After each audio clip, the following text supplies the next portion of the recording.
Before we get started with the show, I'd like to thank our sponsors. Our first sponsor is Atmos Planning, financial planners turning visionaries into meaningful millionaires. Our second sponsor of the day is Planet Duct. Reach out to them for any of your air duct cleaning needs. Now, let's get on with the show. Well, welcome back to the COS Business Podcast. My name is Andrew Hasley, and I'm the host of the show. Today, we got a co-host here, Marcus Alvarado, who put on this event, actually. And then we have John Kernohan, who is our guest. Thank you, Am I guys. saying your last name right? Yeah.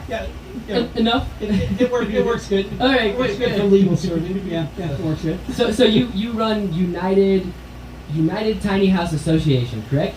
Yes, my wife Finn and I founded the Georgia Tiny House Association back in 2015, and then we immediately, within months, branched out of Georgia, and Okay. so we just rebranded as United Tiny House.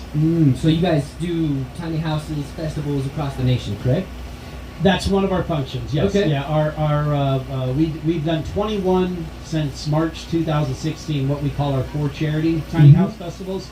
We donate the proceeds, the gate proceeds of our events, to causes and charities. Nice. And of the 21 events we've done so far, we have been able to raise and give away just over $703,000 to Okay. 104 different charities and causes. Nice. What are those causes?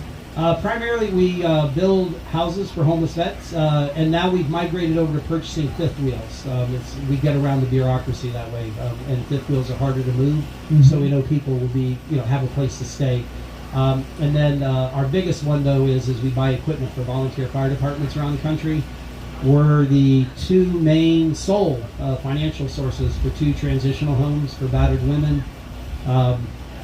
Any pet rescue program and live save shelter, my wife will hemorrhage money into. I mean, the Arkansas Save the Aardvarks, one day we're going to ask for money and she'll write them a check. If it has to do with animals, she's like totally into it. And aardvarks are those anteaters, right? Yeah, I just Okay. made that one up just because of Arkansas.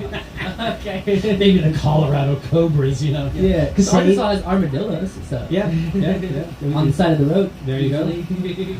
We actually take people on armadillo walks on our property when they stay over. We take them out in the woods and we teach them at night how to track things in the dark. Nice. And we let them touch armadillos as they're walking by. Okay, interesting. It's totally redneck, believe me. I love it, yeah. I lived in Arkansas for a couple years Gotcha. when I was young. Younger. There you go. Yeah, man. So you run these tiny house festivals. That's your guys' main business that you guys do? Is that your bread and butter? No. Well, so from the Tiny House Festivals, Finn and I don't keep a penny. Okay. We donate 100% of the net proceeds into our foundation, into the charities. It's just, we did our very first one in March 2016. So the Tiny House Jamboree had an event out in Colorado Springs, and Marcus, you were in charge of marketing? I was the director of operations of that one. Yes. Okay. And it was huge success, but we couldn't go. And so I said to my wife, I wish somebody would do one of those over here. And I brought it up again. And on the 3rd time, my wife was like, put up or shut up type attitude. She said, to quote her pretty much what she said, I'm tired of you saying somebody should do this. Either do it yourself or just don't even bring it up again. And that's how we started doing the charity. Because we did our very first one and we netted $42,000. We didn't plan on it being a moneymaker. We were just trying to have a fun event. And so we said, let's give this money away. We kind of felt guilty making money off it because it wasn't our intent. And so we donated it. And we gave it to the chairman of the Chamber of Commerce for a small town in Georgia where their number 1 employer had moved out. And they were experiencing a lot of financial crisis. We knew 42K was a drop in the bucket for what this community needed. But we did it, and we learned 2 valuable things. 1, never give the chairman of the Chamber of Commerce of a small town $42,000 and expect him to do the right thing. Okay. And 2, we realized, wow, we can do fundraising this way. And that's what we started doing. We just started. We did another one in Florida. That was our biggest, our first Florida. We had like 60,000 people, and then the fundraising just started from there. And we even built our first tiny house on wheels, the Tiny Firehouse, as a tribute to the one we did on HGTV, She's been on Rachel Ray, Today Show, wow. Jeopardy this year. That was cool, man. One of our friends called us and said, "Do you know your firehouse is on Jeopardy tonight?" We're like, "What?" Nice. Yeah. I did not know that. That's awesome, man. Yeah. Tiny houses, typically defined as mobile houses under 400 square feet, have this for a elevated sleeping area. Alex, what is a loft? Yes, for $200. Interesting. They just picked a picture randomly off the internet, and it happened to be ours. Do you think it was so random? You know what? I'll say this: to have Alex, because apparently they recorded it in March of 2020. Mm-hmm. So Alex Trebek was the host on this, Wow. and so the He fact passed that away recently, didn't he? yes, he did. So the fact that he read a question, like hosted a show that our time, that was better than the Today Show. That was better than HGTV. That was I love it. Rachel Ray, all those combined. It was just like we were on Jeopardy. Our house was on Jeopardy, so we were like, we finally made it. Nice. Okay, so 21, you've done 21 of these. Yes. The tiny house events. Yes.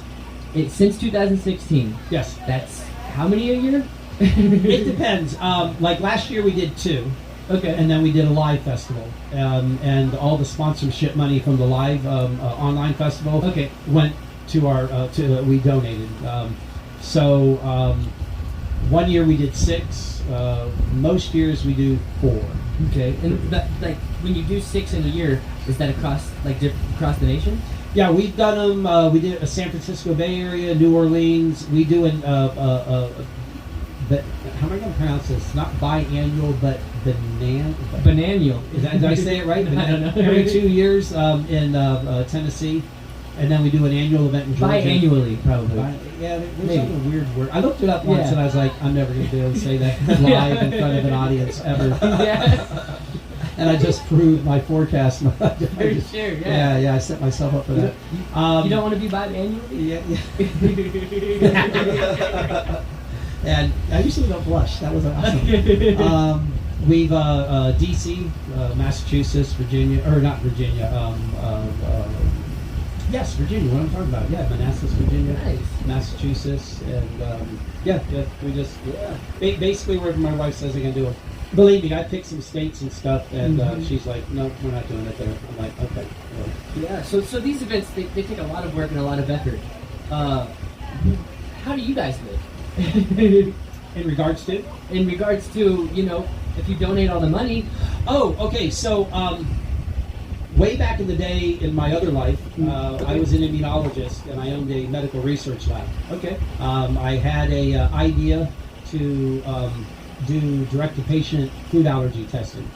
And we developed food allergy test kits and specimen collection kits that people could draw their own finger stick.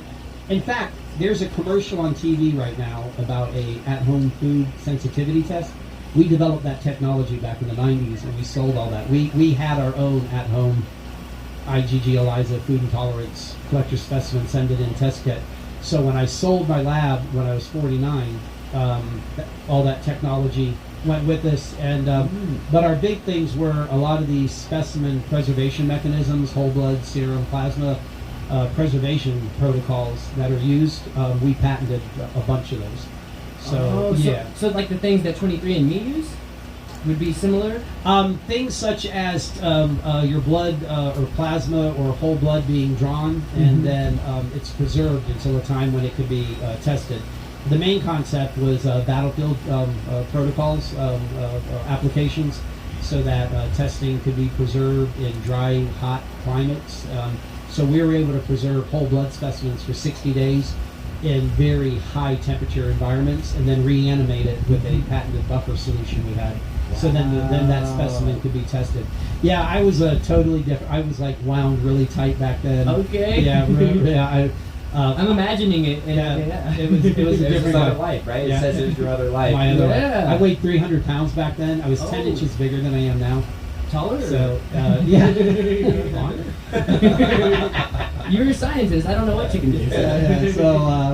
But yeah, and then, so what happened there was, I got ill, and I was put in a self-induced coma. I fell at one of my houses in South Florida, and I smashed my head on the pool deck.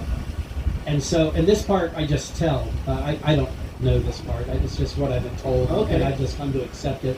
I mean, they could have said I had a red nose and a wig on, and I'd have to believe it. Yeah. But so they put me in a room at Hollywood Memorial Hospital. Thank you guys are awesome. And they put me in a coma. They pump me full of drugs, morphine. They make the room dark. They have earplugs in, so I don't. And the concept is to make the brain stop working so that the swelling comes down. Mm-hmm. And I was fortunate. I was just in one for 3 days. And so when I came out, I came to learn that I have a degenerative neurological disease, and I had one of those moments. You're laying in a hospital bed, and I always thought those epiphany white light moments were things like Oprah did to sell books, or Hallmark or Lifetime to promote their movie of the week. And I actually had one, and I was laying there, and I realized that I had 5 cars, 3 houses, all this money, and I was the most miserable guy I knew. And I alienated myself from my children. I was burning through dates and women and wives like old underwear. I mean, just like toss it. And I was just a miserable guy. And I realized, and it was a very sad moment. I realized that if I was to die, I don't think anybody would have cared about it, other than maybe some family members. I don't think any. And at that moment, I decided I'm not going to do what I've been doing my entire life anymore. And so I just decided to change, and the first thing I did was to get rid of my lab, because I was in there 7 days a week. 10. But you already had the patents? Yeah, I had. So and my first act of kindness, because I was very stingy, unless it looked good for me, public, like donation or something, or get my name on a plaque on a sidewalk or building or something. Otherwise, So you only like gave for credit. For credit, Okay. exactly. And Nelson Mandela said once that do things for people and don't expect anything in return, and you're going to be the richest person in the world. Something like that. I'm paraphrasing it. And when I read that, when I was going through this change, I was like, yeah, you know what? Because every time I donated money and stuff, I was always disappointed. Like, why did they put the plaque there, or why wasn't there a press release, or why wasn't there more people here to interview, or I was doing it for all the wrong reasons. Is what it was. I should have just kept the money and been even more miserable or something. Yeah. There was no other than the fact that people were benefiting apparently. So I started to go through this whole thing, and I gave my cars away. I decided to walk. You just gave them away? Yeah, I just donated them all but one, and that one I ended up getting rid of. Didn't like my Corvette. Okay. And and then I made it a point to start walking, because I think the most I ever walked was from my car to my office. You know what I mean? I decided to start walking. Walking where? Around. Okay. Yeah, and I just started walking around, and I went from being able to walk my dog a block and come back and get through a heart attack because I was so unhealthy, to the next thing I was walking everywhere, like all over the place. Yeah, you said you were 300 pounds, right? Yeah, and I just started walking everywhere, and just the walking, I started talking to people in my neighborhood that I'd never met ever, and just started. Oh, you're the guy with the one with the da-da-da fence, and I'm like, yeah. Oh, how long have you been living there? And I'm like, 6 years, Yeah. Oh, and how long have you been here? Like 10 years. Oh, okay, and I started interacting with people in a different way. I started listening to what other people had to say instead of wanting to talk about how great I was, and I started realizing how great I wasn't, and how great other people were, and talking to mothers and just meeting people and talking to college-bound kids, and so the first let's do it for somebody else thing I did was I decided to organize a concert. Never did it before. When was this? 12 years ago,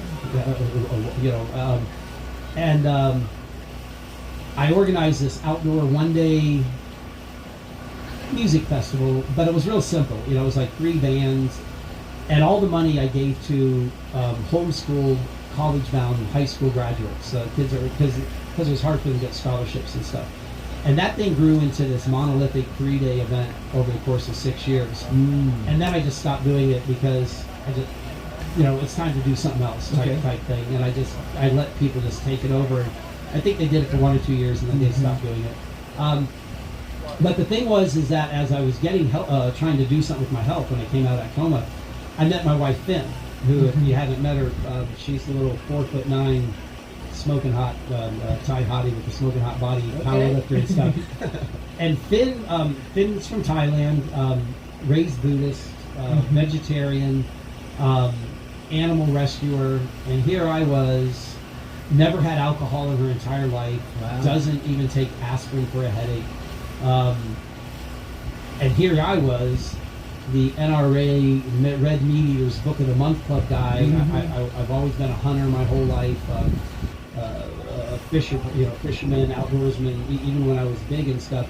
And she saw something in me because I was everything that she wasn't. She's a health, fitness person, everything. And I was Jabba the Hutt. I was still. And she saw something in me and saw through that. And she said, you need to stop giving everything away, and all the stuff that you've done being an a-hole, as you call yourself, or as you were. She said, imagine what you can do being nice and what you could do. And so we started just doing little fundraisers and things, and it was just a natural progression to get to the Tiny House Festivals, making them for charity events. Nice. So when did you meet Finn? I met her online. Thank you, OkCupid. We got a T-shirt from them and for our quote, so I guess I could use them. I decided I thought online dating was for losers. But I decided I was going to do everything different in my life. Everything that I said was stupid, I was going to try to do. When that Jim Carrey Yes Man movie came out, I was like, I can relate to this. Yeah. Okay. Don't do it. You're going to do some stupid stuff. But I met her. She was living in London after she graduated college in Thailand. She had been living in London for about 11 years, and she came up in my search. And in the past, I would always try to impress women with money and cars and houses and things like that. And also, too, my self-esteem was so low because I was so big and fat and out of shape and gross. I just figured that was the only way to get people was with all my money. And so Finn, though, I went rogue. She had a picture online. She was sitting at some outdoor cafe. She had an Abercrombie Fitch T-shirt on, and she had these antique grandma vintage big sunglasses that were shaded. Wow. And the caption underneath was, some people say I have a unique sense of style.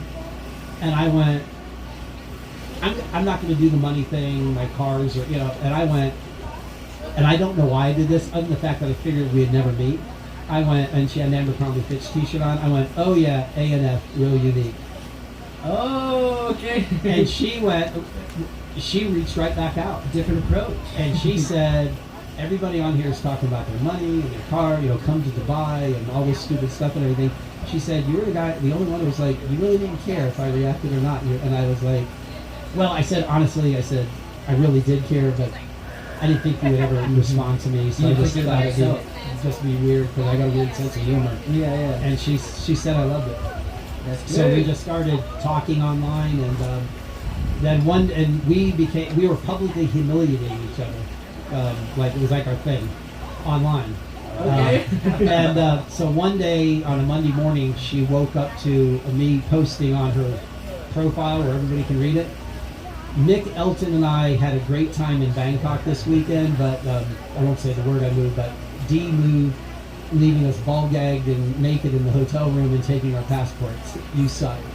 And so all these people were like, oh my God, this guy's crazy, get away from him, because they saw my comment. And she was like, that Friday, she called me and she said, what are you doing this weekend? And I said, oh, my buddies and I are taking a boat. We're going to the Bahamas. We're going to go sail fishing and snapper fishing. She said, no, you're going to be at Miami International Airport at 7:46 p.m. Gate da-da-da-da, flight such and such. She said, I'm coming to see you because I'm really interested in you. And I don't want to waste time anymore.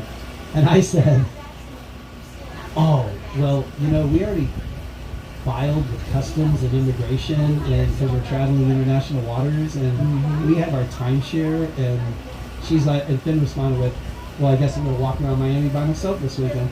So I told all my buddies that we're going, and they're like, dude, you're an idiot. Just go. Call it. We can do this anytime. And the rest was history. And then she became my business partner. Okay. Because she has a very unique outlook on life and about everything.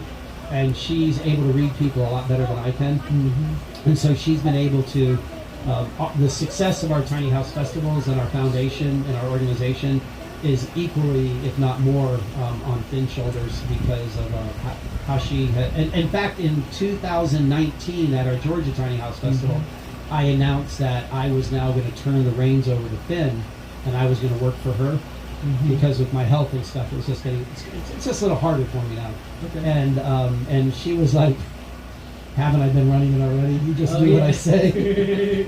So so that's how that okay me right. Nice. Yeah. So she should be up here on stage. Yeah, she should. But unfortunately, her accent is so vicious. You would be going, what? No. Okay. Yeah. So what do you guys? What is your guys' vision for these tiny house festivals? Where do you want to take it? Like, if you could take it anywhere. For us, we want to make it more of a as equally a great experience for the attendees as for the homeowners. We're trying to really make the so Finn and I are Airbnb hosts, okay, and we have Beloved Cabin. Beloved Cabin, right? So and this goes to what you just asked. And so last year Airbnb reached out to us, and we've gone into contract with them. We started off as consultants for Airbnb. We just wrote a hosting manual for tiny houses for Airbnb. Which is a free manual. You can get it off our website and stuff, and off our Facebook page. And then Airbnb has shot a series of commercials with us, and now they're asking us to do an online training thing on their website. And the reason that this all happened was because Finn and I kept talking about the host experience instead of the guest experience, because Finn and I started realizing that by us having these incredible experiences with our guests and becoming friends with. There's a gentleman who's a very popular, famous football player, and his girlfriend. They keep coming out to our property and renting houses, and we've traveled with them now. We go places and do things with them because this is what ends up happening with our guests. We become friends with a lot of them because we have such great experiences with them. And so that's the concept that we're seeing now, and that we're moving with our tiny house festivals. Last year with COVID, instead of doing big, giant, monolithic events, we did 2 small events, Georgia and Florida, primarily because the government didn't care. Okay. Nice. Yeah. Sorry. Sorry, Colorado. Yeah. Sorry if I offended anybody on that one. But what happened was that we had little small events, and we kept it to 5,000 people for the whole 3 days. Okay. Attending wise, and the feedback that we got from our homeowners and our builders was how much more nicer it was than these big 60, 40, 20,000 attendee events that we were doing, because they got to spend more time with people, and the homeowners said they got to interact more with the fellow homeowners and have more fun time and stuff. So what Finn and I have taken from that, we're doing an event in September that is just for homeowners. It's not a ticketed event. It's just a 4-day event where they can just come out, chill, and we have all these activities and things planned, and we're taking that concept into our for charity events, to where we have more things for our homeowners and builders and stuff, to make their experience so cool that that's going to flow over to our attendees. And so our whole concept with hosting on Airbnb and we being Superhost and interacting with our guests, we want to mold that into our tiny house festivals, where the homeowners and the builders are having such a great time that's just going to flow right into the attendees. And so the homeowners experience, and the building owners experience is going to make for great attendee experiences. And so that's where we're going with it. So what's the name of that event, John? Which one? The one that you're talking about, Nomad Fest? Oh, Nomad Fest. Yeah, we're doing that in September, on 8 acres on a farm in Georgia. Super cool people. And Oasis Family Farm. Yeah, you guys rock. Everything's voted by committee. Grandchildren, children, grandparents, parents, they all live on the farm, and everything's like voted on committee. We had to wait 2 weeks till they could get a vote from everybody to find out if we could do an effigy burn, which they said yes.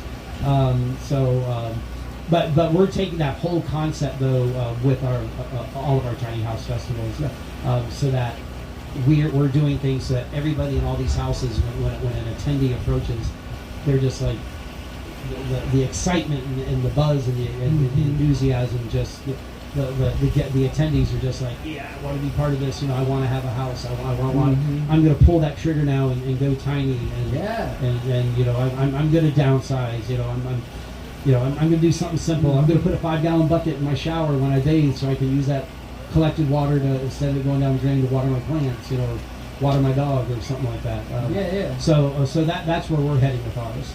Okay, sweet. So why do you think people come to tiny house festivals, and why do you think there's such a big movement for tiny houses in general? In 2008, 2019, with the financial crisis, we saw a huge influx of interest in the tiny house world. Unfortunately, a lot of our friends lost houses, businesses, sources of income, and so we saw people just more and more interested in a smaller footprint, them owning their houses instead of their houses owning them, them living for their life instead of life controlling them, and that was a big one right there.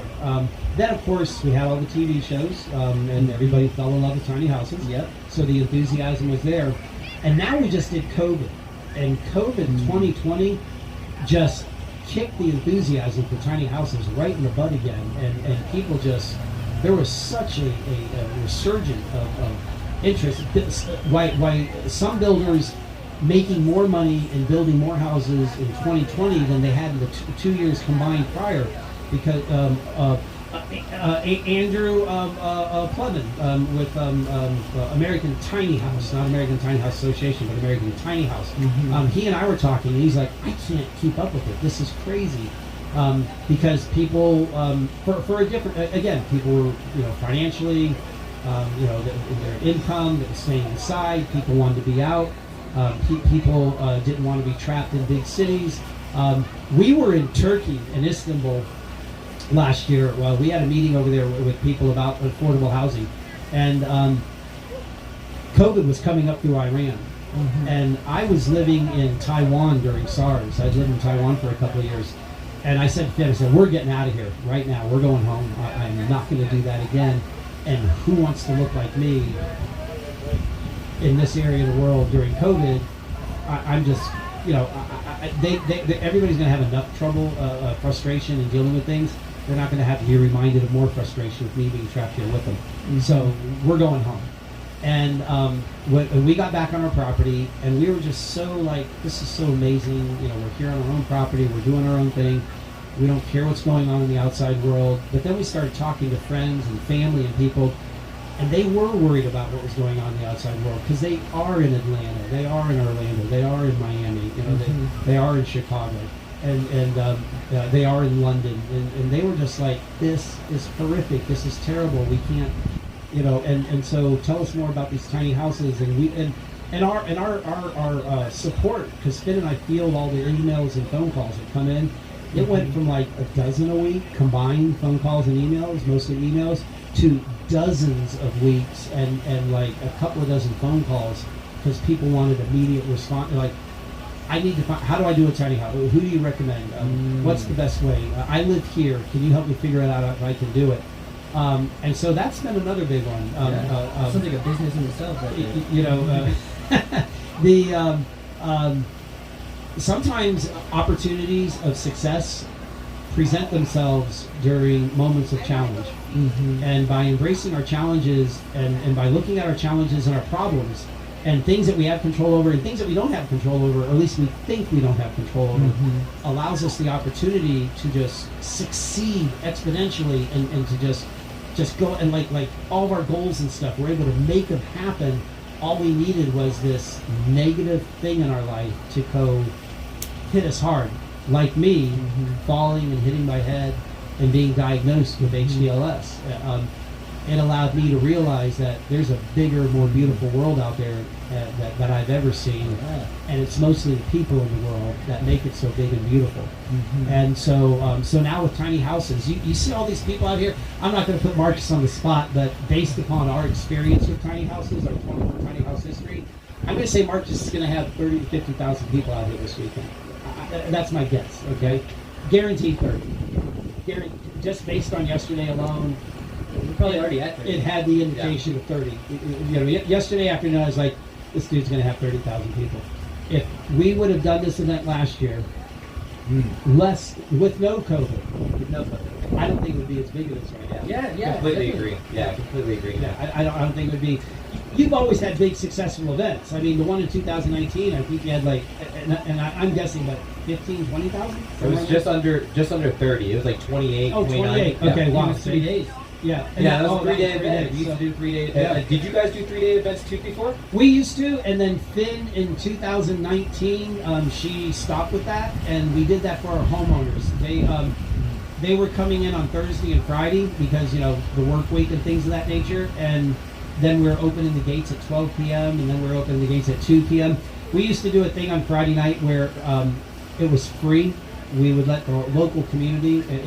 Like example, if you have a Loveland address, you get to come in for free Friday night from 5 o'clock until closing. And we thought that was great. But what we learned from our homeowners and businesses and vendors, dude, we're not even set up yet, and you're doing this, and we need some time. So that's why we went to a 2-day event, to give them that extra day, that Friday. Okay, so yeah, that's awesome, man. so you feel like COVID was that thing that happened to you, but to the world. Exactly. Okay. Yeah. Exactly. We get emails from around the world with questions about tiny houses and things of that nature. Last year, up through about March or beginning of April of this year, the calls from other countries.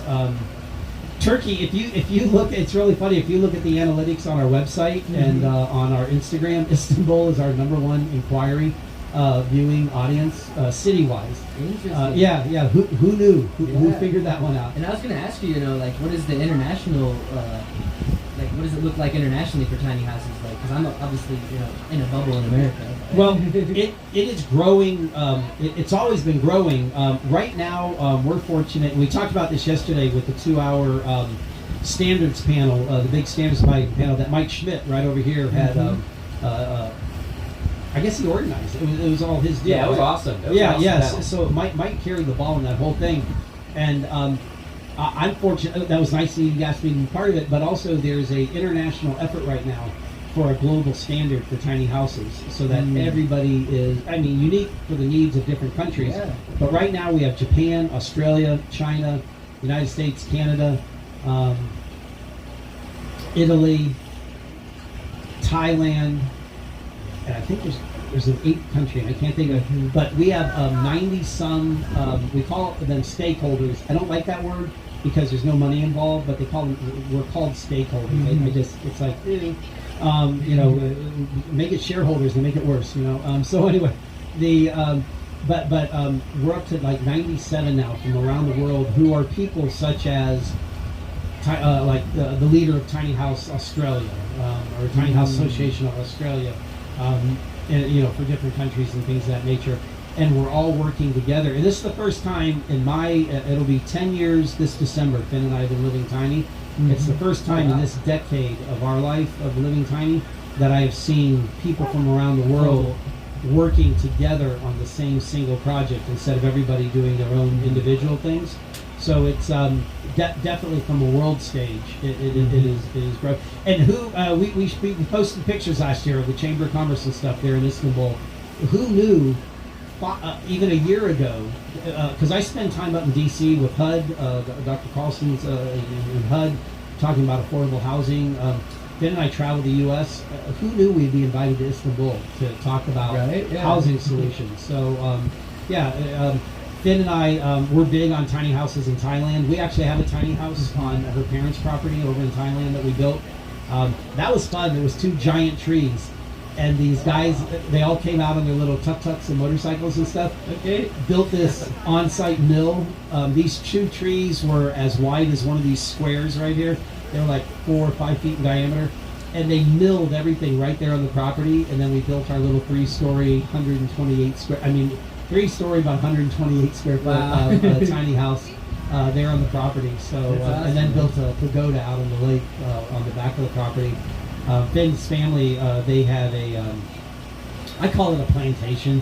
They just call it, they grow fruit, but they grow commercially for restaurants and stores.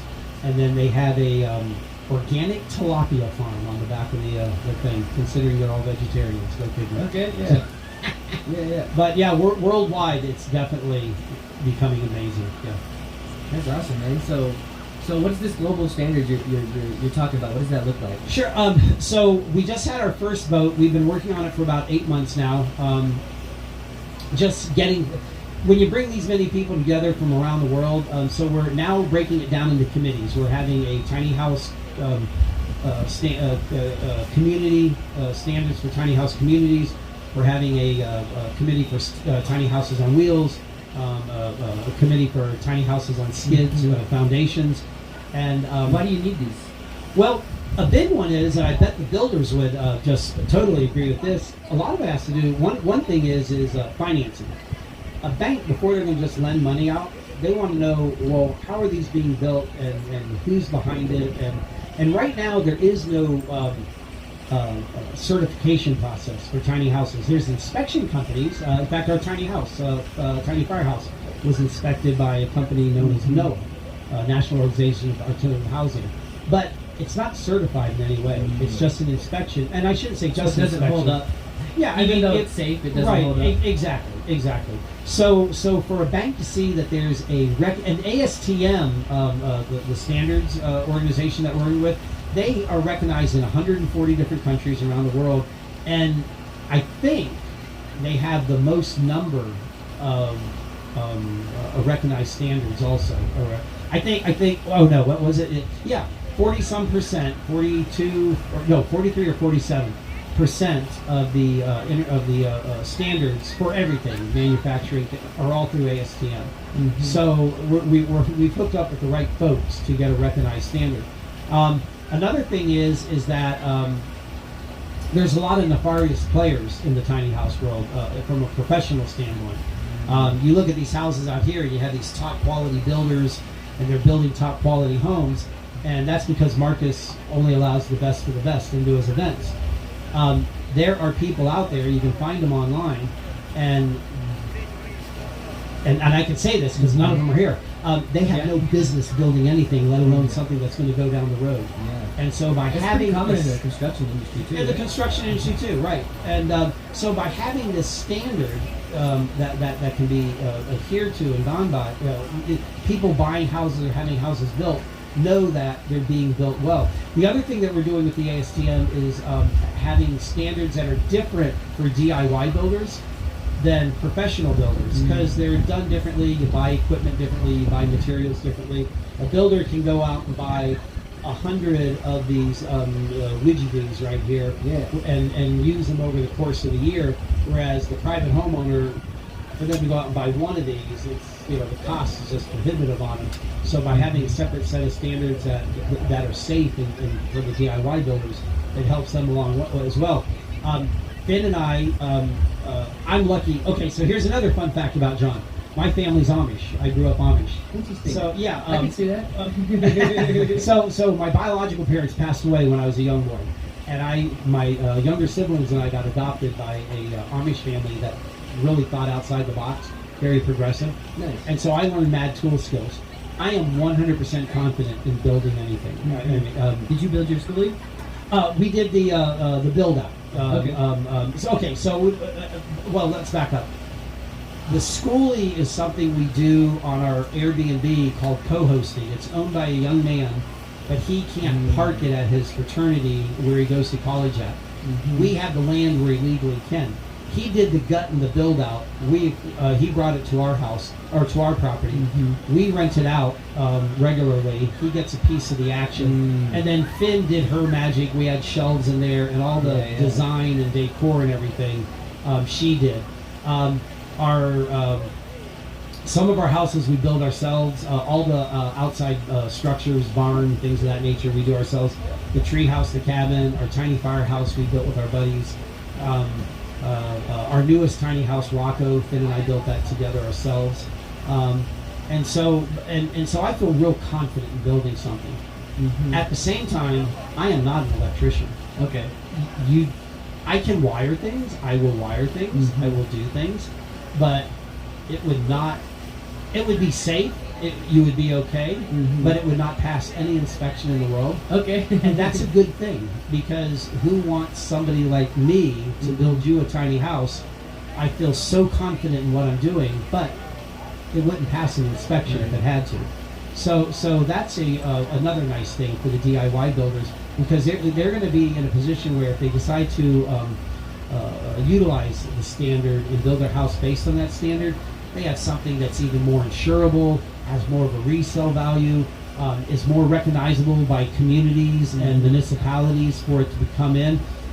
One thing, when we're invited to speak with different state, local, city, county governments that are very open-minded to tiny houses, the biggest repeat concern is how are they going to tax it and make money, which is a legit concern from a government, community standpoint. And two, we don't want things that are going to fall apart or catch on fire. We don't want rusty, old, nasty things that don't have good curb appeal. We want something that's going to enhance our community, not bring it down a notch. And so by having these standards, they get that extra reassurance. And so one thing that we've told people, these governments, is, hey, here's this inspection company, here's this inspection company, here's Pacific West, NOAA, maybe what you could do is only allow houses that are inspected by these companies. But even then, these inspection companies aren't working with recognized standards, or working with their own standards. So if these inspection companies had internationally recognized standards that they're inspecting the houses for, I can't imagine it not opening up the floodgate of communities wanting more and more tiny houses or tiny house communities in their area. So it's definitely a good thing. These some people are saying you're allowing more government control and things of that nature. I'm going to say no, because I think it's going to allow for more government acceptance and not government control.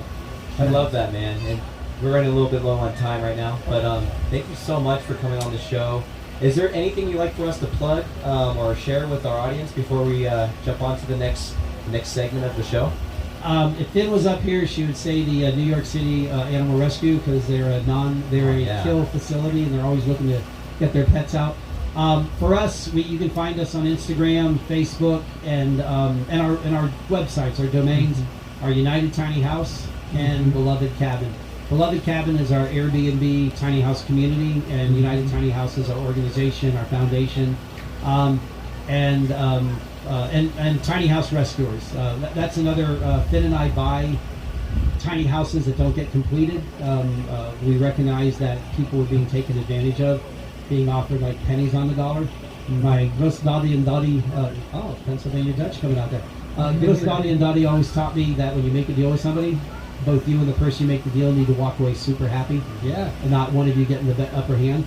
And so what we do at Tiny House Rescuers is we buy non-finished tiny homes, we finish them, and then we donate them to families who have been displaced by storms and fires. So Tiny House Rescuers, but you can find that though through United Tiny House and Beloved Cabin.